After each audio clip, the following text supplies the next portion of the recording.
जय माता की। कैसे हैं आप सब? आप सबका स्वागत है मेरे इस यूट्यूब चैनल पर। आज का जो टॉपिक है वो ये है कि जब किसी साधक के साथ माँ की शक्तियाँ चल पड़ती हैं, तब उस साधक को क्या-क्या अनुभव होते हैं, इसी के बारे में आज चर्चा करेंगे। तो चर्चा में आगे बढ़ने से पहले जल्दी से मेरे चैनल को सब्सक्राइब कीजिए और बेल आइकन दबाइए, ताकि मेरे द्वारा अपलोड की गई हर वीडियो के नोटिफिकेशन आपको मिल सके। तो चलिए चर्चा में आगे बढ़ते हैं। कोई साधक है, उसने माँ का जाप करना शुरू किया, तो उसके जीवन में क्या क्या बदलाव आते हैं, कैसे पता चलता है कि माँ की शक्तियाँ चल पड़ी हैं, है ना।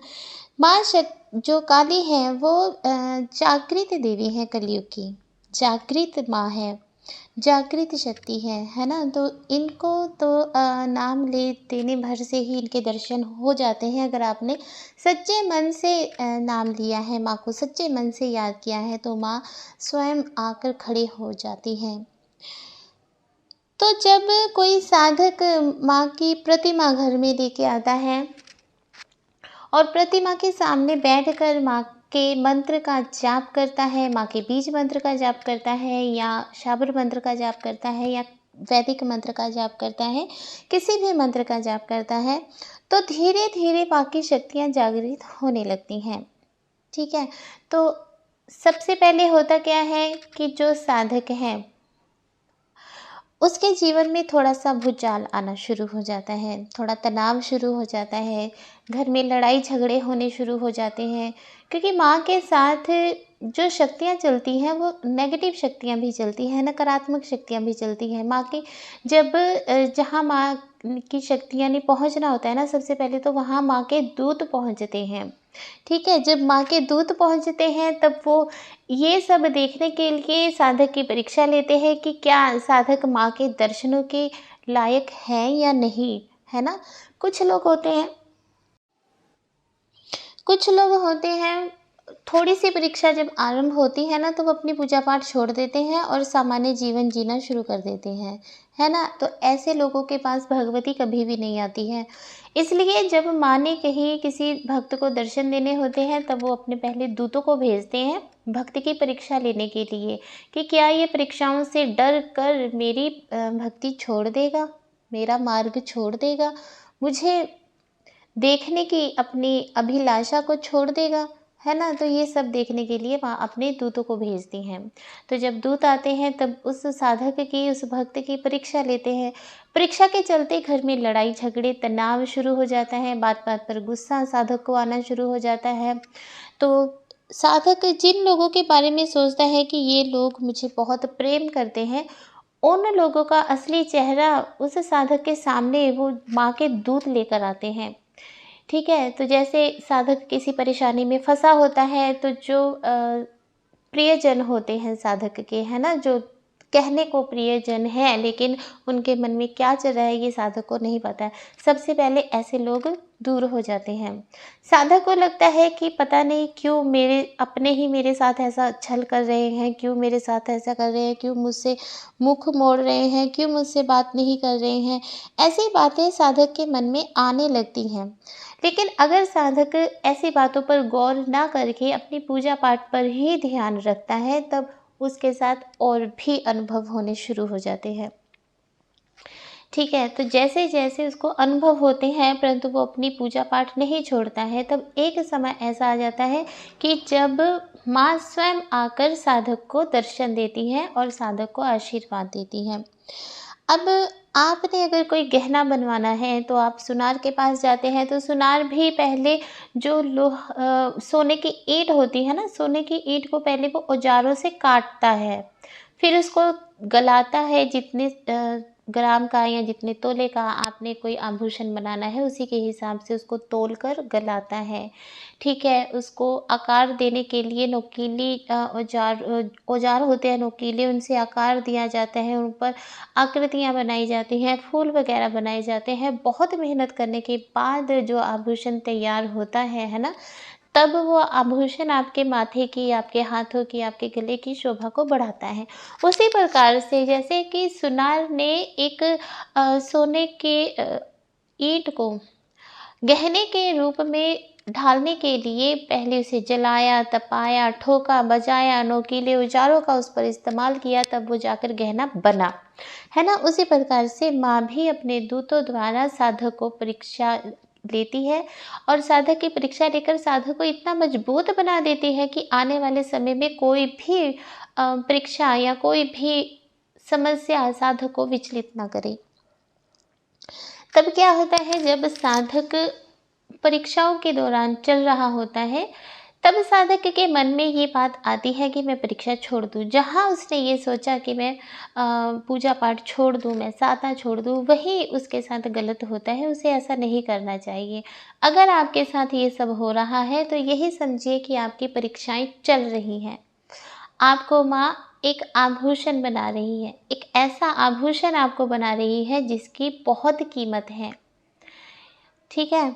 तो इसलिए परीक्षाओं से डरे नहीं, क्योंकि माँ परीक्षा हजारों में से किसी एक की ही लेती है, और जिसकी परीक्षा माँ लेती है ना अपने दूतों द्वारा, वो व्यक्ति, वो साधक, वो सबसे अलग होता है और वो माँ का सबसे प्रिय बच्चा होता है, ठीक है। तभी माँ उसकी परीक्षा लेती है। बहुत लोग हैं माँ काली की सेवा करते हैं, परंतु हर किसी की परीक्षा माँ नहीं लेती है।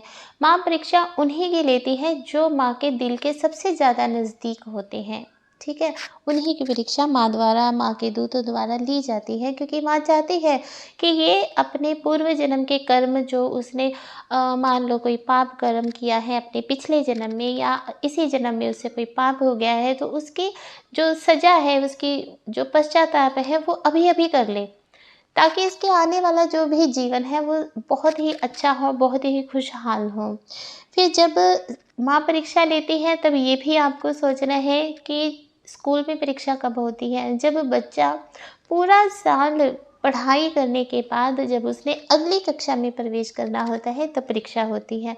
अगर आप पूरा साल स्कूल जा रहे हो, पूरा साल आप कॉलेज जा रहे हो, परंतु आपने परीक्षा के समय परीक्षा ही नहीं दी, तब आप क्या अगली कक्षा में हो जाते हो?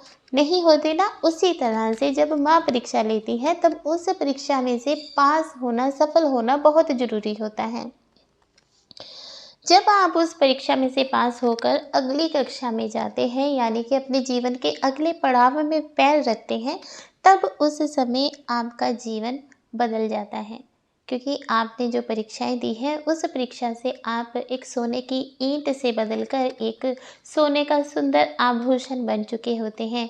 और जब वो आभूषण किसी के तन पर पड़ता है, तब उस तन की शोभा बढ़ जाती है। उसी प्रकार से जब माँ आपकी परीक्षा लेती है, तब आपके व्यक्तित्व में जो चाँद लगते हैं वो हज़ारों होते हैं। वो केवल 4 चाँद नहीं होते, हज़ारों चाँद होते हैं। और जब आपकी शोभा बढ़ जाती है, तब जय जयकार पूरे विश्व में आपकी होने लगती है, ठीक है। परीक्षा के ख़त्म होने के बाद, जैसे ही परीक्षा साधक की ख़त्म हो जाती है, तो परीक्षा के ख़त्म होने के बाद साधक को अकेले में भी बहुत सुकून मिलने लगता है। रात की नींद जो है साधक की कम हो जाती है, नींद नहीं आती है या बहुत कम आती है, क्योंकि माँ का जो पहरा होता है वो रात को ही लगता है। माँ काली का जो दिन है वो रात को ही होता है ना। तो इसलिए साधक को रात को नींद कम आती है या तो आती ही नहीं है, ठीक है। शरीर का तापमान जो है वो बढ़ने लगता है, शरीर में गर्मी ज़्यादा रहती है, ठीक है। ये भी एक अनुभव है, ठीक है। और क्या होता है कि अच्छी खुशबू आने लगती है, एक ऐसी सुगंध आने लगती है, कई बार आप उस सुगंध को पहचान नहीं पाते हैं कि ये कौन सी सुगंध है, लेकिन आपको बहुत तेज सुगंध आ रही होती है और उस सुगंध से आपका मन जो है आनंद विभोर होने लगता है। जब आपका मन आनंद विभोर होने लगता है, तब आपको एक अलग सी खुशी महसूस होती है उस खुशबू से।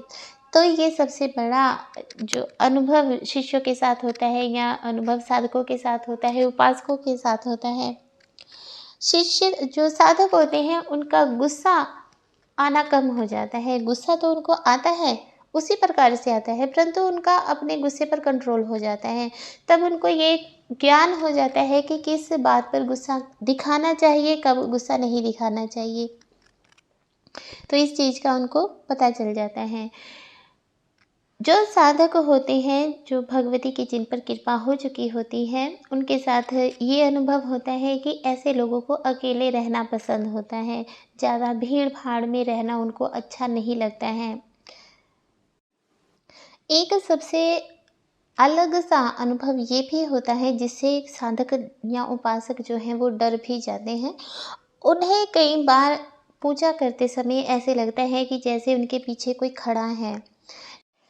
लेकिन जब वो पीछे मुड़कर देखते हैं तब पीछे कोई भी नहीं होता। तो इस अनुभव से ज़्यादातर जो साधक होते हैं, उपासक होते हैं, जो नए-नए इस क्षेत्र में जिन्होंने कदम रखा है, वो डर जाते हैं और डर के मारे किसी तांत्रिक किसी ओझा के चक्कर में पड़ जाते हैं, जिससे कई बार उन्हें हानि भी उठानी पड़ती है।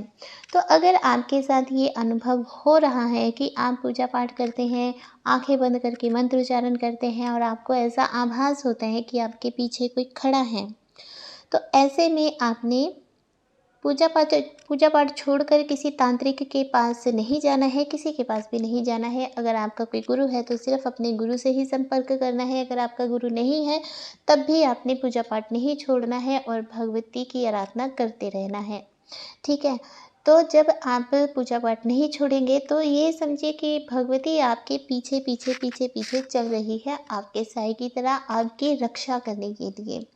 ये अनुभव ज़्यादातर हर एक के साथ होता ही होता है जो माँ भगवती काली की पूजा करते हैं। आप किसी छोटी-मोटी शक्ति की आराधना नहीं कर रहे हैं, आप किसी छोटी-मोटी शक्ति को नहीं पूज रहे हैं। आप एक ऐसी शक्ति को पूज रहे हैं, ऐसी शक्ति की उपासना कर रहे हैं जो कलयुग में भी जागृत हैं, जिन्हें जागृत करने के लिए बहुत ज़्यादा जप-तप, पूजा-पाठ, हवन यज्ञ नहीं करने पड़ते हैं। तो इसलिए अगर आपके साथ ये अनुभव होते हैं तो आप बहुत ही किस्मत वाले हैं, क्योंकि माँ आपके साथ चल पड़ी हैं। और जब माँ चल पड़ती हैं तब उनके दूत सारे ही पीछे हट जाते हैं, तब परीक्षाएं ख़त्म हो जाती हैं। ठीक है, तो जब माँ चलना शुरू हो जाती है तब आपको भटकने की ज़रूरत ही नहीं है किसी ओझा के पास, किसी तांत्रिक के पास। जिस माँ ने आपको इतने परीक्षाओं में खुद पास करवाया है, क्योंकि इतना बल तो किसी में भी नहीं है कि माँ काली उनकी परीक्षा ले, है ना? और साधक जो है या उपासक जो है वो उन परीक्षाओं में से पास हो जाए। इतना सामर्थ्य तो देवी देवताओं में भी नहीं था कि वो माँ काली के समीप खड़े हो सकें और उनकी परीक्षाओं में पास हो सकें। तो हम में इतना सामर्थ्य कैसे हो सकता है? नहीं हो सकता। इसलिए जब माँ काली आपकी परीक्षा लेती हैं तब माँ काली ही आपको आपकी परीक्षाओं में से सफल करवाती हैं। आप खुद सफल नहीं होते हैं। तो जब माँ काली ने आपको परीक्षाओं में से निकाला है, आपके हर एक दुःख में से निकाला है, आपके पाप कर्मों से आपको निकाला है, तो उनके होते हुए आपको डर ही किस बात का है। अगर आपको ये अनुभव होता है कि कोई आपके पीछे खड़ा है तो समझ जाइए कि ये माँ काली ही है।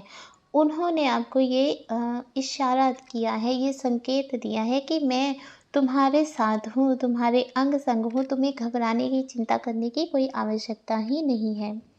ठीक है? तो जब ये अनुभव हो तो खुश हो जाइए, क्योंकि आप बहुत लकी हैं कि आप माँ की परीक्षाओं में से सफल हो गए हैं और माँ आप पर कृपा बरसाने लगी हैं। उसके बाद आगे जो अनुभव होता है वो ये होता है कि जो उपासक होता है, जो साधक होता है, उसके बिगड़े हुए काम वो बनने लग जाते हैं, अपने आप ही वो काम बनने लग जाते हैं और साधक के जीवन में जो परेशानियाँ थी, उन परेशानियों का हल भी स्वयं होने लग गया है। साधक जिस कार्य के लिए सोचता है उस कार्य में उसे सफलता मिलने लगती है।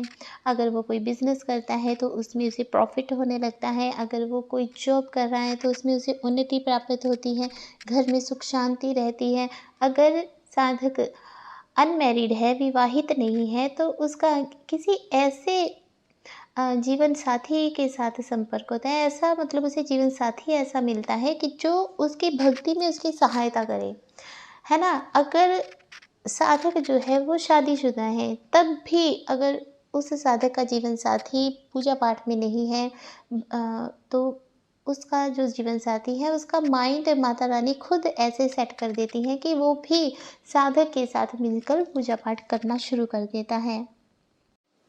माँ की शक्तियाँ जब जागृत होने लगती हैं और साधक को उन शक्तियों का अनुभव होने लगता है, तब साधक के जब पाठ करता है उसकी आंखों से आंसू आने लगते हैं।